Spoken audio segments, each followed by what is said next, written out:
जंगल के किनारे बसे एक छोटे से शहर में एक कब्रिस्तान चांद की चांदी की चमक के नीचे खामोश और उदास पड़ा था। स्थानीय लोगों ने कब्रिस्तान के अस्थिर इतिहास के बारे में बात की।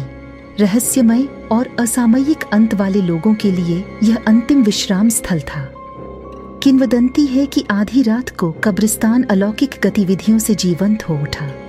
कहानी की शुरुआत एलेक्स नाम के एक जिज्ञासु किशोर से हुई जो कब्रिस्तान के आसपास की भयावह कहानियों से रोमांचित था।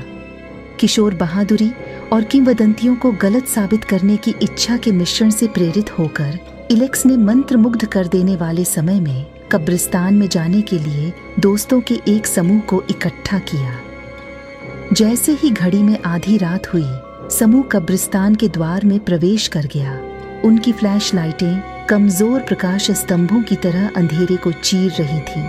हवा में भयानक शांति छाई हुई थी और कब्रों पर लंबी छायाएं पड़ रही थीं, जो चांदनी में नृत्य करती हुई प्रतीत हो रही थीं। घबराए हुए लेकिन दृढ़ निश्चयी दोस्त आगे बढ़ते गए। उनके कदमों की आवाज शांत कब्रिस्तान में गूंज रही थी।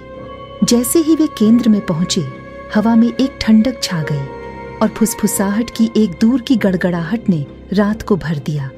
दिवंगत लोगों की एक सिम्फनी, उनके अधूरे काम की कहानियों और उन रहस्यों को साझा करना जो उन्हें कब्रिस्तान तक बांधते थे। अचानक तापमान गिर गया और एक अप्राकृतिक कोहरा कब्रों के बीच भूतिया प्रेत की तरह घूमता हुआ छा गया।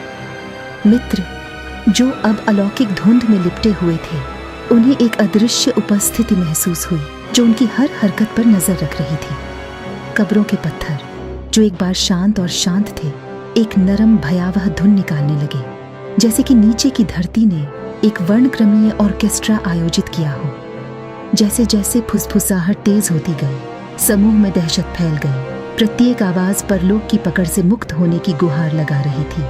वर्णक्रमीय सिम्फनी के बीच में दोस्तों ने एक आकृति को एक पुराने मकबरे के पास खड़ा देखा।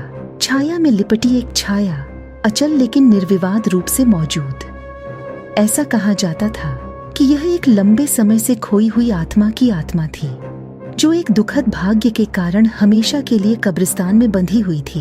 अपने उद्यम की गंभीरता को समझते हुए दोस्तों ने वहां से निकलने का प्रयास किया, लेकिन एक अदृश्य शक्ति उन्हें वापस खींचती हुई प्रतीत हुई। वर्णक्रमीय ऑर्केस्ट्रा चरम पर पहुंच गया और समाधि के पास मौजूद आकृति ने उन्हें करीब आने का इशारा किया। भय और आकर्षण दोनों के एक क्षण में एलेक्स उस आकृति के पास पहुंचा।